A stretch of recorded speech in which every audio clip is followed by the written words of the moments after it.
je nka twebwe muri quartier abantu twabisangira barabana baciye ubwenge donc rero abavyeyi sinzi gituma vyaje mu mitwe yabo bakavuga ati bana bakibaza yuko tubinwa ngo abantu baduhenze kuko tubinwa ngo kugira ngo tumenye ubwenge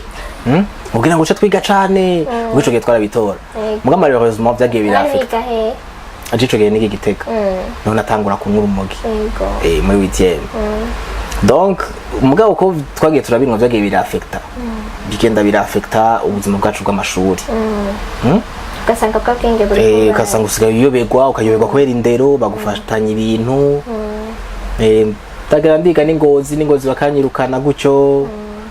none mwiga mu mashuri wari wiga utaca nkiga muri inter niga nta icogi Gitega niga nta internet yari haraho niga nakomanda kwaze ngo umuntu yiga muri internet bironka gute baca barabironka nyene babikuye barahironka abatoroka bakaja kubigwa ntuka avec irya novuga addiction canke kujya ivyo yise itaga canke lost kujya irya nyota iratuma.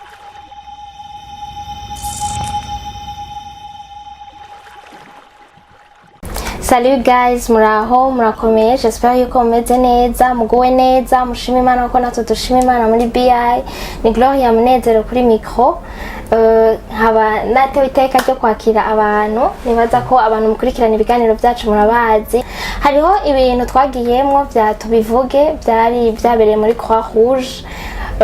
Yari première édition mwarababonye nari nashatse rero ko tubatumira kugira ngo tubabaze feedback uko byagenze uko bari babyiteguriye donc ko bari babiteguye ko ariko bimeze hanyuma tunabamenye namwe munabamenye kuko ntaco ntabazobazanira kuri BI. Ndabaha ikaze rero mere iburyo bwanje.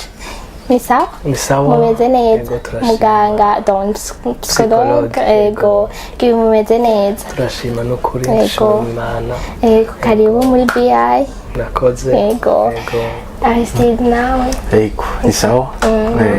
turakomeye murashima Imana ko nanje nshima Imana turashima Imana kandi mwakoze kudutumira ego murakoze namwe kuza hama rero nashaka mu mwidondore nanibaza ko ntavuze ibikwiye ego abatabazi babamenye. Ego nitwa Mukunzi Gibeil, psychologue. Ego nibaza ko byo hari. Ego nubatse. Ego abandi umwe mu bagiye hamwe muri KiraDrugs initiative kugira ngo ariko reka mugenzi wacu anongira ngo yo bababwira neza. Kurakoze. Aristide nawe je nanje nkuko mwabivuze nitwa Mugisha Aristide nanje nkaba nubatse hanyuma tukaba duhurikiye muri KiraDrugs initiative nkuko mwabivuze duheruka kuorganiza igiteramo citwa tubivuge première édition ego none byagenze gute twe twari tuhari twarabibonye feedback byari uko mwari mubyiteze niko byagenze uko twari tuvyiteze siko byagenze neza gusumba uko twari tuvyiteze ego twabiteguye d'abord mu mwanya muto hanyuma uca wumva ko gutumira kugira gute gutegura ibintu byose ama numero yahabaye nkuko mwabibonye urabona ko ubibonye umenga byari bimaze nk'amezi bitegurwa byagenze neza ingana gute none mu bitegura twabiteguye pendant une semaine ego une semaine vraiment itarenga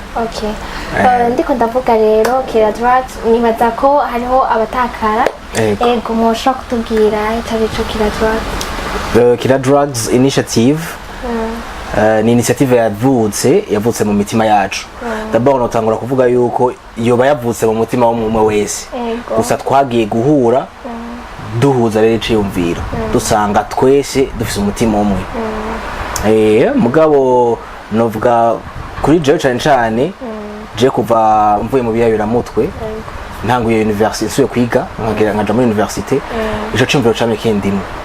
ndavuga gute Imana yankijije kankuraje ahantu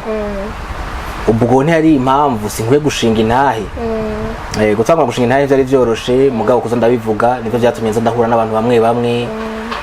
tukamenyana n'abantu tukabiganira tukavugana imitwaro dufise donc niko twagiriwe turavyura uwo mutwaro gushika naho dushika nyene muri KiraDrugs initiative nuko nawe wabibayemo Aristide arakutubwiye ko wewe yari yarabibayemo nawe warabibayemo oya just nabibayemo ariko nagiye mbona abantu benshi gose bazarabijamo notamment abantu bari proche donc ugasanga wa muntu hari umuntu wabona ariko araja muri izo ngorane ukamubona neza ukuntu ariko arasombra bikagukora ku mutima yego hama personnellement nk'uwo psychologue ngira ngo abandi abagenza bashobora kubitahura hari ibintu udashobora gufasha umuntu navuga umuryango wawe kuko uri émotionnellement impliqué urumva peut-être ntuza kushaka kumwegera kuko avuga ati wa muntu aranze hari ahantu utaza gushika peut-être nawe uza kubugenda nubwo uvuga uti nshaka kumufasha ugenda ufise akantu ko kujuja kubera uvuti ujya mu nkunda munsi ariko tugiye hamwe en tout cas nabona nti sishobora kubafasha personnellement directement ariko ndafise muri famille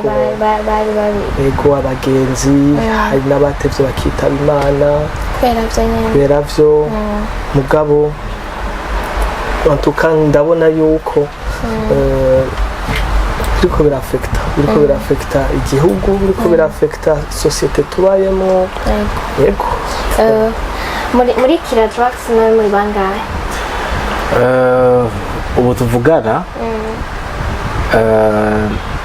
turi autour de turashika nka 15 yego abo 15 none mwahuriye he kuko urumva ibintu byabaye mwavukiye hamwe mufise irindi association mwari musangiye mwahuriye he kugira ngo mwiyumvire gushobora gushinga iyo abo 15 jewe nkiri mu Buganda Beire twarahuriye mu Buganda niga mu Buganda nawe niwe ariko ariga donc twarahura rero kenshi tukaganira yariko yiga psychologie donc akaba afise uwo mutwaro tukabiganira hanyuma rero tukabiganira n'abandi bagenzi ino notamment ba Dr Auguste n'abandi turi kumwe hariho n'abandi nyene twiganye mu Buganda donc twarabiganira nuko vyagiye biragenda umva do bouche à oreille tuvugana imitwaro donc birateba birakura na cyane cyane nkuko yabivuze kuko hagenda haraba ama événement ukazumva umugenzi mwabisangiye uwo muhora mu bisanzwe ukazumva ngo yapfuye kandi ugasanga yishwe exactement n'ivyo bintu none nivyo nyene bimwica canke abasanzwe aca bifatana n'ibindi bintu peut-être canke abafise n'indi ngwara urumva sometimes ingwara ziri implicamo ni nka kujya kwa sida sida siyo yica umuntu exactement ariko sida irapermeta izindi ngwara ko ziza kwa en fait sida irafaiblisse umubiri nico kimwe navyo nashobora gutuma soit tukagwara cancer cyangwa ukagira ama insuffisance rénale ugasanga hariho n'abagwara malaria ntibamenye ko ari malaria bakibaza yuko ari taki ari lost ari inyota rero agace baza ngo ni lost agaca kwivura akivurisha boost donc umubiri ugashutera hariho nk'abishwe na malaria pratiquement agafa yishwe na malaria atigeze amenya ko ariyo agwaye kuma yiyumvira ati ni kwa kundi nyene ni vya bindi nyene wamuha amahera ngo aje kwivuza akaba aronse ay'ibipande donc ayo kuja kugura nyene muzigo kugira ngo donc tugende dutahura no ushaka kutubwira nkawe watanguye kubinywa ryari hari habaye iki kugira ngo utangure kubinywa jewe natanguye kunywa biyayuramutwe kuva kera kuva niga nko muri weekend nabatangura kunywa urumogi kugerageza itabi hanyuma mu nyuma ndanywa urumogi donc ugaca ubicanga n'inzoga nyinshi vyagiye birafekta ubuzima bwanje birafekta ubuzima mu buryo bwinshi mu mashuri mu warashobora muryango kwiga neza atakibazo kuko hariho ababinywa bakavuga ati twe ntitunywa inzoga cyangwa bakagira abandi ugasanga umenga nyene babanye navyo ugasanga n'abantu bipowe surtout abantu basanzwe banywa amadroge usanga abantu batekanye cyane umenga benshi abo maze kubona ugasanga umenga nyene nta n'induru bakunda gutera surtout n'ivyo abakobwa ntibabijamwo cyane mwe namwe byaba bimeze gute twe turumva je nka twebwe muri quartier abantu twabisangira barabana baciye ubwenge donc rero abavyeyi sinzi igituma vyaje mu mitwe yabo bakavuga ati bana bakibaza yuko tubinwa ngo abantu baduhenze kuko tubinwa ngo kugira ngo tumenye ubwenge kugira ngo uce twiga cane ubwo gihe twarabitora muga malheureusement vyagiye birafika ajico gihe niki Gitega none atangura kunywa urumogi muri 8e donc mugabo ko twagiye turabinwa vyagiye birafekta bigenda birafekta ubuzima bwacu bw'amashuri ugasanga bw'abwenge buri ugasanga usigaye uyoberwa ukayoberwa kubera indero bagufatanya ibintu ndagera ndiga n'ingozi bakanyirukana gutyo none mwiga mu mashuri wari wiga utaca nkiga muri leta niga nta icogi Gitega niga nta internet yari hariho niga nakaba ndakubaza ngo umuntu yiga muri internet bironka gute baca barabironka nyene babikuye barahironka abatoroka bakaja kubigwa ntuka avec irya navuga addiction canke kujya jayise itaga canke lost kujya irya nyota iratuma umuntu aba yajeni naho ubona ko kenshi abakunda kubigwamo banashima usanga ari abantu bazi ubwenge arashobora kugira ibintu ugasanga harazanye une façon navuga uburyo bwo kuzana ayo madroge wanashima kanayazana ku ishuri cyangwa akakubwira ati ndagwaye nteza kuja kwivuza numva ari nk'umurezi mushobora kumwana ata infirmerie hari ata hôpital hari mu ishuri bigenza gute uramureka kenshi akakubwira ati je ndagiye kwivuza hana muga treta arakasa hari n'abatoroka hari uburyo bwinshi kugira ngo bashobore kubironka nk'ikafa wakoze igihe wanywa urumogi bwa mbere utaribagira n'iyi amagafe ni menshi kweli ngira mwabiri bigasha amagafe ni menshi akomeye nyene yandi wovuga ati ayahanye vraiment aya magafi ni menshi cyane nawe yavuga ngo yamare ego bon ariho nk'igihe wasanga wivye nk'ibintu byarashika mugabo kasanga nyene nk'ubu baragufasha nyene n'amadetaye menshi muratovuga muhira basi byaca bimera donc ndashatse kuko ubwa mbere nakwajije akantu ikintu cyatumye ubwa mbere unywa urumva wambwiye ko winywera ku ishuri baragusomeje baraguhaye ko canke hari ikintu cyari cyagushavuje oya nta muntu yafashe ku ngufu d'abord nk'uko abavyeyi bakunda kuvyibaza ngo bana mugo urumva hari ukuntu ukura ukiri kurakura urumva ukigerera muri secondaire ugashaka nyene kuba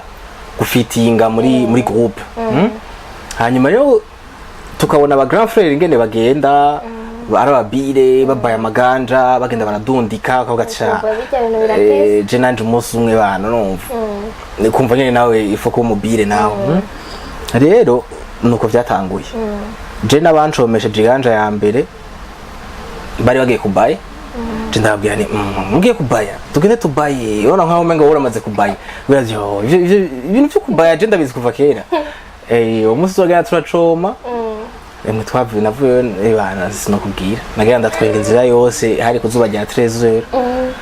donc je nuko natanguye kunywa urumogi hanyuma nca ndabigumamo donc none pour la première fois uwo munsi nyene waciye wisanta gute hari akavideo mwatweretse ujya munsi muri KiraDrugs bijya twari irya ntuzeye kagenda kerekana ukuntu nyene uhejeje kubinywa ubwa mbere wumva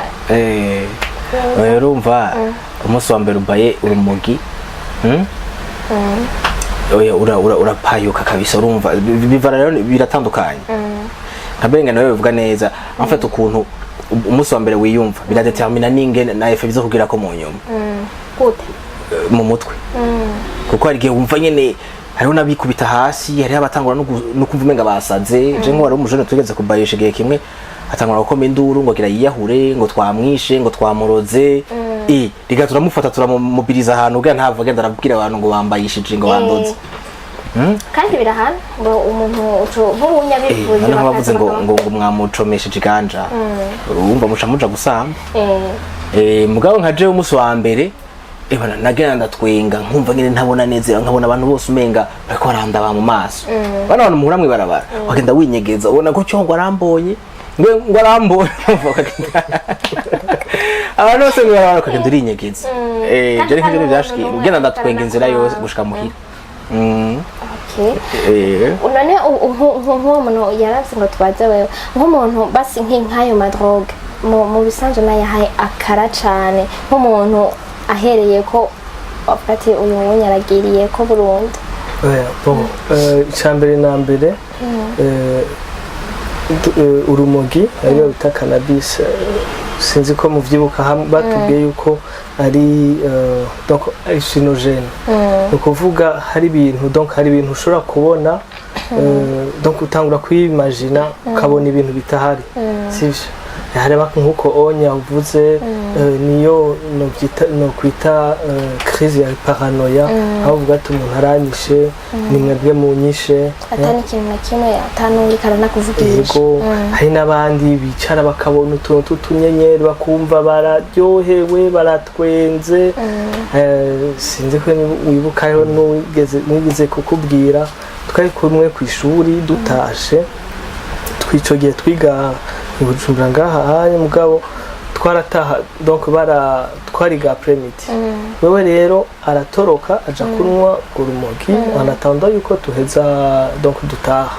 cyo twenda vyibuka twataha 18h mu nyuma rero dutaha yamaze ebana rwamushitse dushitse mwibarabara arahagarara tuza tumva umuntu araturikije aratwenze cyane tuti umuntu nawe nibiki tugiye twumva atubwira ati ehe bashe ni Ndabira irya mbwa isa na mauve no kuri kwimana urumva umuntu ashobora kukubwira ko abonye mbwa isa na mauve urumva habageze donc nivyo bita hallucination ego rero ubibonye utari kurabifata we vraiment urumva yuko umutima bebasha yasaze ugatwenga ukamutwenga donc innocemment umuntu aratwenga mugabo kenshi avuga yuko cannabis ariyo novuga gateway drug ukuvuga niyo porte d'entrée canke porte d'entrée y'ayandi madrogue yose yego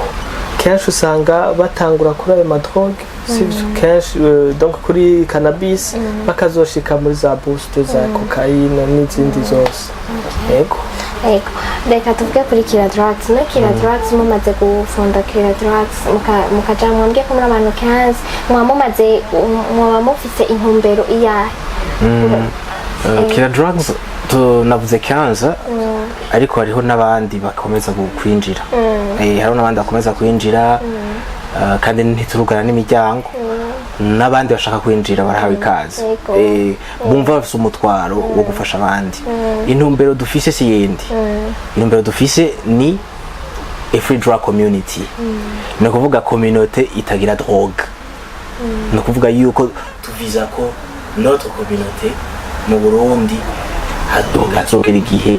atadroge bikira havugwa iterambere mu kwaruka havugwa imigambi mu kwaruka nabivuze twebwe twatanguye kubinwa ko twabona aba grand frère babino kumva nyene aba grand frère nibo exemple en fait muri communauté yose aba aîné nibo ma exemple y'abana bato donc natwe tugomba gushira iyo communauté de telle façon que l'aînés genre aba aîné muri communauté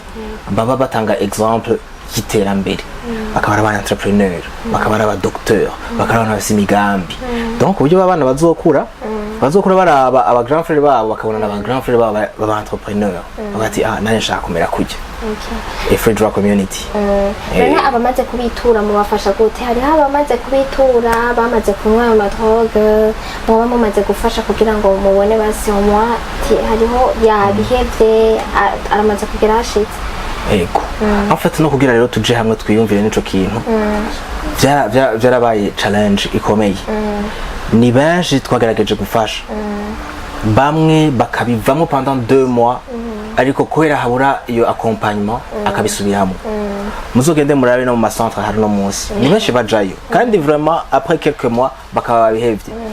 ngagiye hanze asubira muri ya communauté asubira muri ya environnement après quelques mois gacusanga yagize rushite ayo makaro yagiye adushikira kwera tuburi ngene tubakompanya turi bake tufisa moyen make bamwe bari mu buzi mugabo twagerageza nk'ubu babutuvugana hari umujene ari muri centre twakuye mu ibarabara umuntu agerageza aramufasha amaze yunana bamwe barabara arasubira iwabo ni histoire ndende muhiri wabo baranka kwera magafe yari arakinya gati reka umuntu mugumizi yari tuzomufashiriza hari ni barabara bazamufashiriza ya ari gihe mico gituma conscientiza igikorwa ca KiraDrugs kirakenewe kuko kiraremesha n'abavyeyi mu gushinga intaye mu kuvuga ko bishoboka biraremesha n'abavyeyi bafise abana ko gati kumbe wa mwana bizoshoboka kuko ari gihe umwana akira magafe n'ayandi makaya abandi akabona ko ego kandi gihe umwana akina magafe n'umuvyeyi vraiment nitwo mu blama akavuga ati jewe vraiment uyu muntu c'est un danger pour notre famille atahari no tubatumeze neza uwo mwana uno munsi mugabo byarakunze turamuronderera centre yambere arizimvye ngahe Bujumbura araduga Igitega bari Gitega muga still le problème ihari centre nu zirazimvye none iyo mu baronderera ayo macentre ni mwe mu barihira canke donc bica bigenda gute mwe mu bakompanya gute mu bisanzwe nk'ubu turagerageza hari gihe tugira partenariat nizo centre tukabasaba tuti vraiment mutubangire mwakira umuntu murana ni urgence twe turagiye kurondera amahera hama tukavugana n'abavyeyi bagashora kuriha abashoboye hari n'igihe rero vyanka bakabura amahera ati twe nabara dufise tugasha tugerageza twebwe twikorera amahera mu mufuko nico gituma dushaka nyene gushikana ijwi ryacu kure nico gituma twagize n'ijya evenement yitwa tubivuge dushikana ijwi ryacu kure tuvuga ama challenge ahari ama défi ahari parce que la jeunesse aba bajene bari muri bya bintu nibo bo baya ba docteur bejo nibo bo baya baganga nibo bo baya ba électricien nibo bo baya ba mécanicien nibo bo baye ndazi nibo baya koragira ibiganiro nk'ubu nawe uyuja mu madrogue byo gushogenda gute ntuburi ngahantuka canke watanguje nyene ikiciyumviro abayibereye mu vyumviro byo kuja kurondera ipinji ayo matahano mu kukata anatucanga canke ivyo n'ivyo nawe ipinji uvuze ipinji none ni pinji naka ni heroine ni drogue nakantu gatoyi ni boost kantu gatoyi nyene bano none nk'umupsikologe namwe mu bakompanya gute pasi nk'umuntu yaciye muri ivyo bintu vy'amadrogue umupsikologe abamukeneye amufasha gute ego kenshi barihebura ugasanga akubwira ati mwa jewe donc ntibanyumva ntibabona wa muntu w'umusuma donc babona ca gisuma mu muryango kandi c'est vrai abayivye nawe ari conscient ko abayivye mugabo ntabayivye ngo kubera bishaka banashima riba ahejeje kwiba akagurisha kanwa biriya bintu ahejeje acasura muri romoro birashika bakaregreta ego benshi bararegreta ego na studio yageze kubivuga muri témoignage yuko yagiye kuregreta no mu nyuma ariko benshi usanga baregreta en fait ugasanga rero bari muri iyo cercle vicieux donc regret bakava muri regret romoro nako romoro regret hama bakaca bagira ya inyota kurondera uburyo bwose bokora kugira ngo baronke ivyo donc ayo madrogue ari kwiba ari kugira iki agasubira akabifata ahejeje kubifata yumva ari satisfait akasubira muri ya romoro regret ainsi de suite rero barihebura benshi ugasanga bagiye mu vyo donc kwiyumvira kwiyahura sivyo hari n'abandi bate bagaturubura carrément nk'aho onye personne donc nk'abapsychologue ntibaba bagishobora kumufasha comme tel baca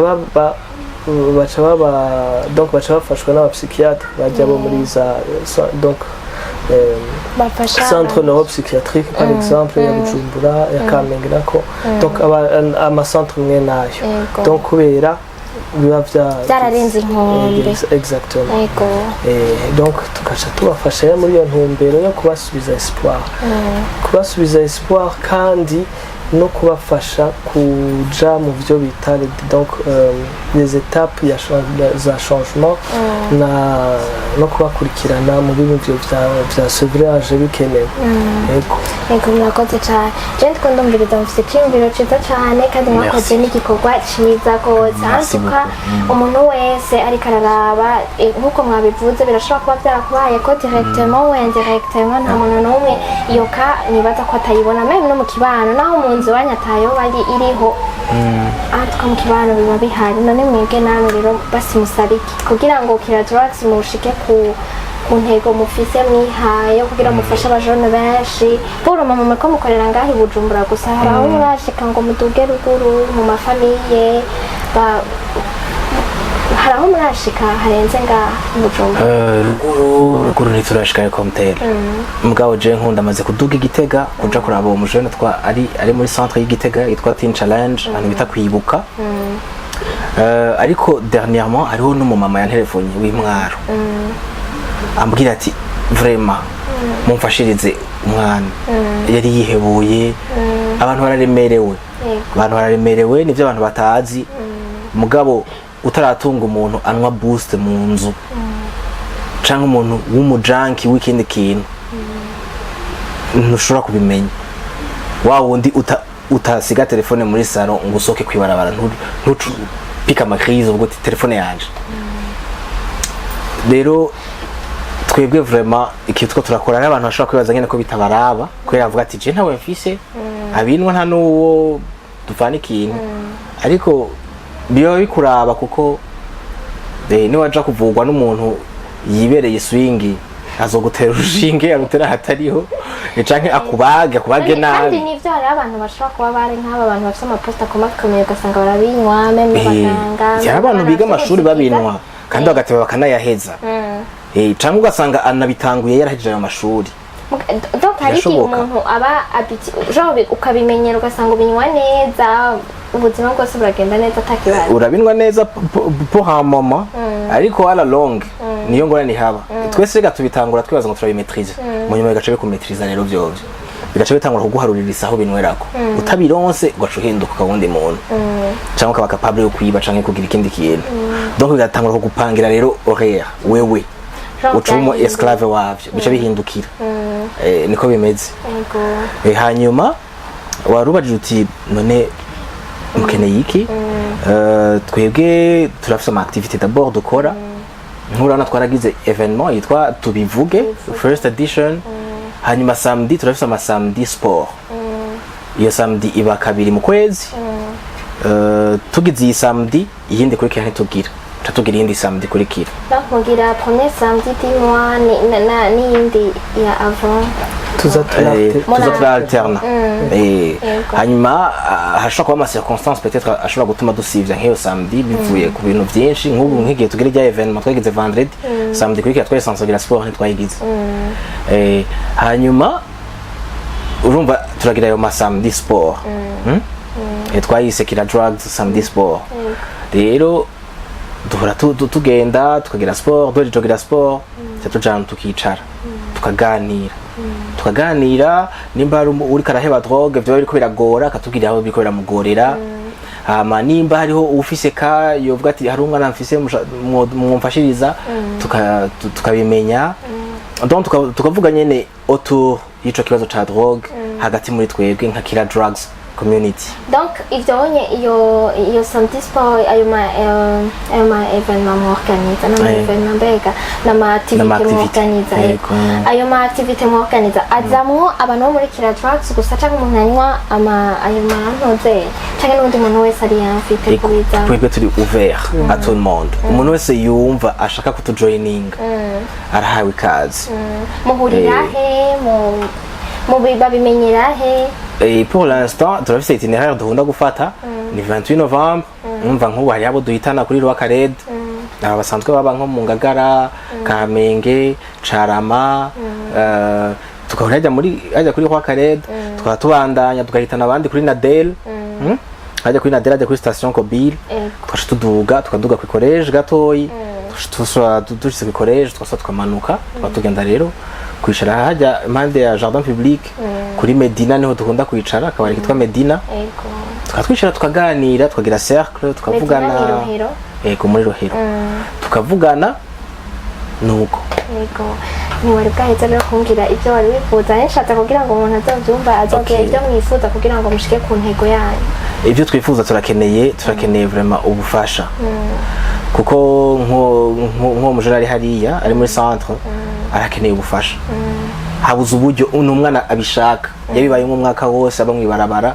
ariko barabishaka afise ambition yo kuzova nk'umuntu ari indani abo yaravyibushe asa neza n'ikibaju n'umuhungu ikindi naco hariho probleme y'amasantre y'abakobwa nk'uko kibajije ariho nk'abakobwa je tumaze kuganira babirimwo hariho n'uheruka kuvyara akabebe kaga premature nk'ubu jewe ndibaza aho kari n'ingene kamerewe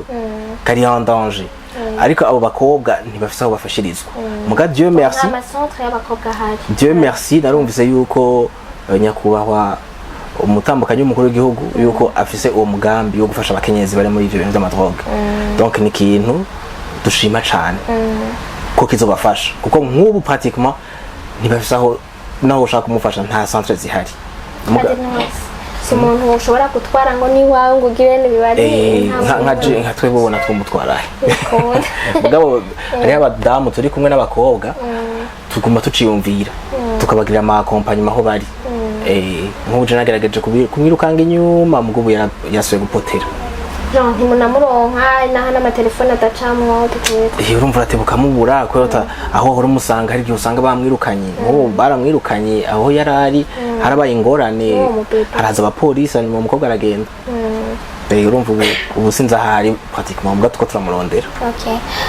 je rero nashaka ndabasabe mubwire message mutanga ku bavyeyi ku banywa amadrogue no ku gihugu igihugu icyo cyoshobora gukora kuri ibyo kugira ngo abantu ntihagire uwo duta mu bisanzwe yego cyane je ubwa mbere na mbere ico novuga turakeneye kubona ko ico kintu kituraba twese turiko turakiburiramwo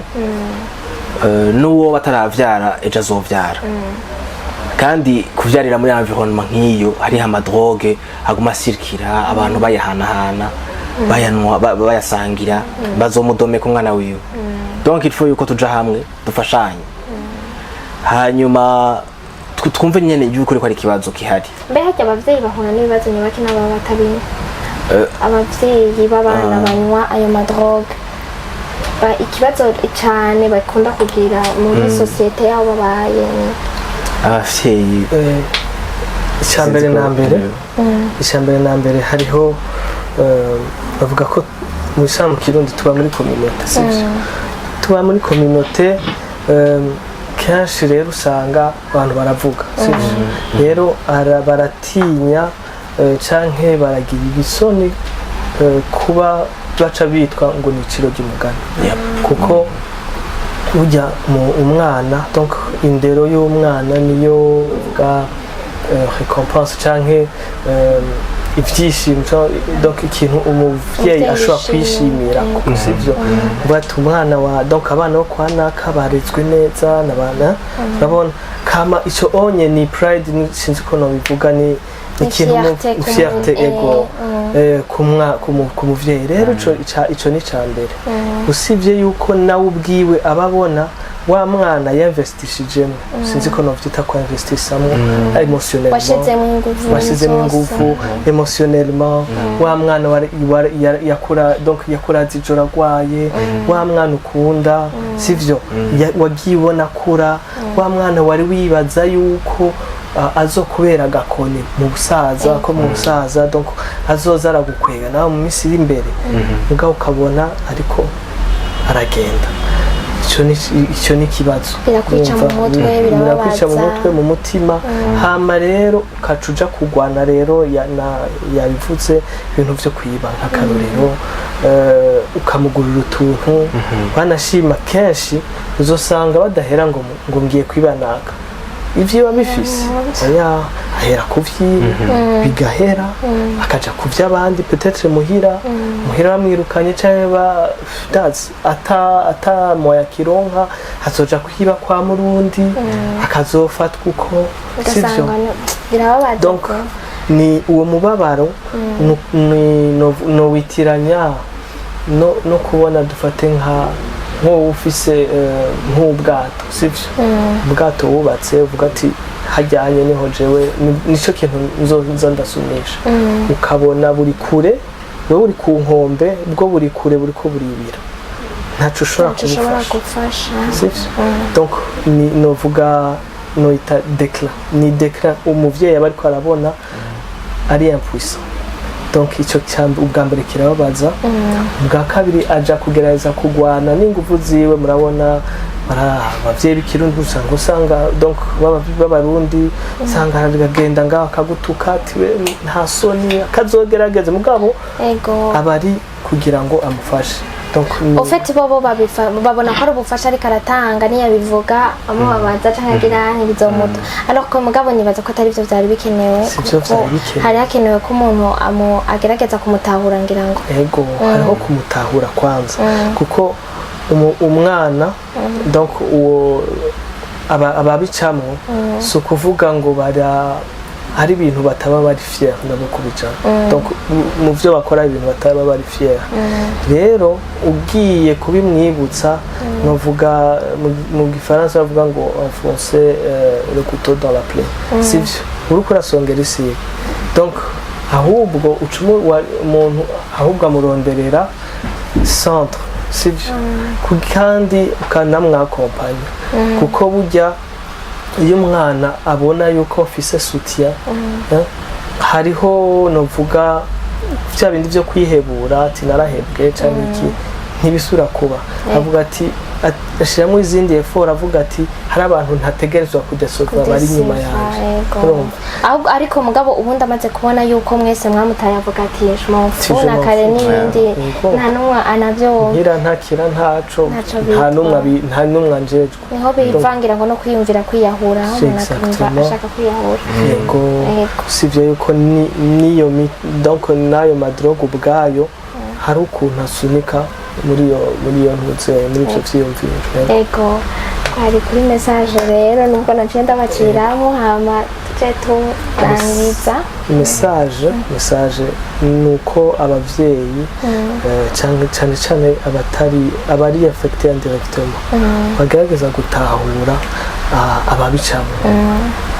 ego kandi bakamenya yuko hari ibigo bitandukanye bifasha abantu baguye donc muri yo abus y'amadrogue n'ayandi ma substance ariyo yose mbere yego atera kuba donc atera addiction rero amacentre arahari ajejwe gufasha yego kandi ni byiza kwerekana yuko umuntu donc kusutena uwo muntu yabiguyemwo kugira ngo nawe ntaze yihebure sivyo yego hama nabo onye donc abasanzwe bari muri donc bari abajanki nkuko babita kuta espoir sumuti birashoboka guhebwa donc birashoboka yuko usubira kuba mushasha urashoboka ko ibyo bintu biguheramwo iyo nyota ikaguheramwo ugasura kuba umuntu mushasha donc ugasura kuba umuntu mwiza niko novyita ego muri make il y aura toujours de l'espoir yego baravyumvise uko abivuze Aristide rero nk'umuntu nawe yabibayemo abizi ko kinini yagusumba akaja ukira abantu yego je abantu bakora dukurikirana nkuko Guy yabivuze novuga nti nobabwira nti birashoboka ko umuntu abiheba birashoboka natwe byarashobotse ko tubiheba ikintu gikunda kuba ku bantu babifata no kwibaza yuko twebwe twabifata batubwira bati waramaze kunywa boost ntushobora kubiheba nawe uheba umwaka urasubirayo nawe uheba imyaka 2 je ngomaze wita ntarasubira kunywa ikintu citwa boost. Wari wabibaye imyaka ingahe? Bon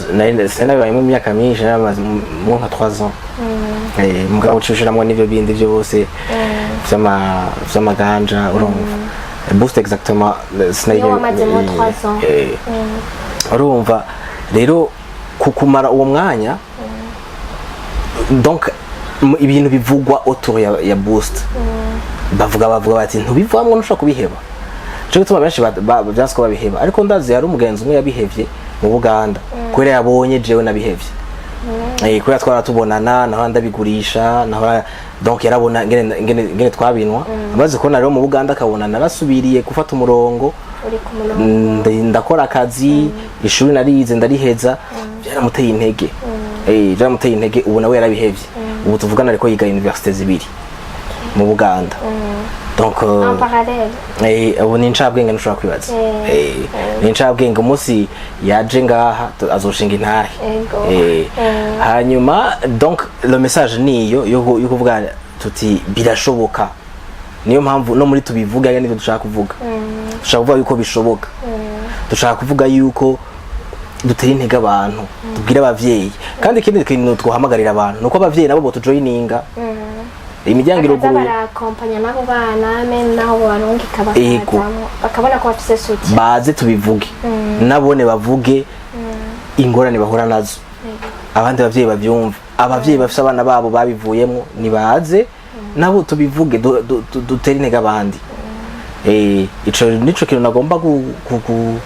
kugushikiriza bariko baradukurikirana bumve kabisa ko bishoboka. Igihugu naco fasha gute? Igihugu naco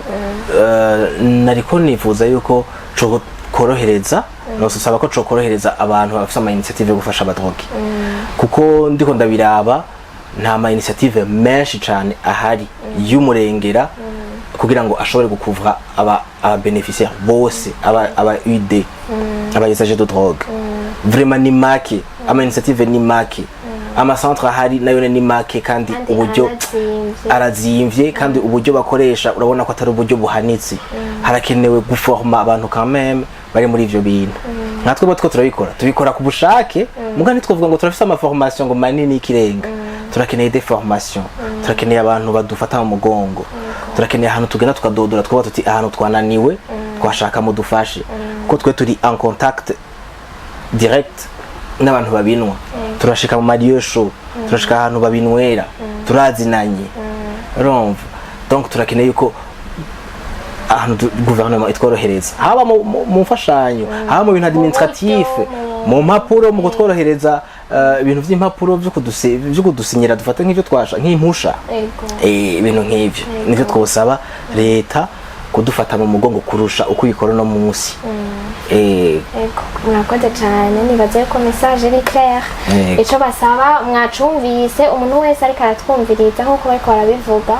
mushobora kwicara ngo uryame mu nzu ngo mvura atekanye mu gihe uzi neza yuko ejo umwana wawe abanana naka peut-être ntavyanywa mugabo ujya mwana babana canke ku ishuri canke ahandi kanashobora kuba yabikura urashobora kuba wibaza ngo ntibigukorako mugabo umwe wese biramukorako yego je nibaza ko ari uko tugerageze twumva akakamo umwe wese afise ico yofasha azoshobore kubajoininga nkuko babivuze ariko ntibatubwira aho bakorera kugira ngo umuntu azoba basige na contact yabo mwumvise iyi message wese azoba hamagara ngira ngo peut-être ufise ico yobafasha mu buryo ubwo ari bwo bwose. Yego uwifuza kutujoininga uwifuza kudushikako tukaganira tukavugana twebwe dukorera mu Carama nko dufise bureau mu Carama ku barabara ry'umunani bita ngo Henri 8 urenganya amarabara abiri amayira abiri ku mayira abiri harabana na diaspora hanyuma numero zanje numero dukunda gukoresha ni 62 68 26 48 62 68 26 48 nta groupe WhatsApp mufise canke imbuga umuntu ashobora mushira ko ayo activité mwakoze canke ibindi bintu turafise Facebook page yitwa KiraDrugs initiative niho dushira kwa activité menshi dukora tukayashiraho tukandika bikenyene mu byo dukora kuko ntitwabishira ko vyose ngo tubimare wavyumvise birashoboka byarashobotse bamwe kandi hariho n'abandi bikibandanya bishoboka nibaza yuko mufise akarorero keza murabona ni umushinga ntahe yubatse asa neza antuka nta umuntu amubwiye yuko yigeze kuba anywa boost je narindi ko atawubivamwo naje nivyo nari narumvise ko nyine boost biba biheze ako vyarashobotse namwe mwese wowe wowe ubinywa cyangwa wigeze kubinywa cyangwa inshuti yawe yo bibinywa mumenye uko bishoboka rero ndabashimiye cyane mwakoze kuza murakoze namwe yego nibaza ko n'undi munsi nyine abakenera muzonyitaho yego kandi turanabashimira kuba mwarashitse muri tubivuge première edition mukirabira nawe ibintu biko biraba turinvise n'abantu igihe tuzosubira kugira deuxième edition turatumira abantu bazoze ku bwinshi babwire n'abandi yego muzomenyesha tubivuge tuzomenyesha kandi yego murakoze rero cyane Umukama Imana bane namwe abe mu byanyu no mu banyu merci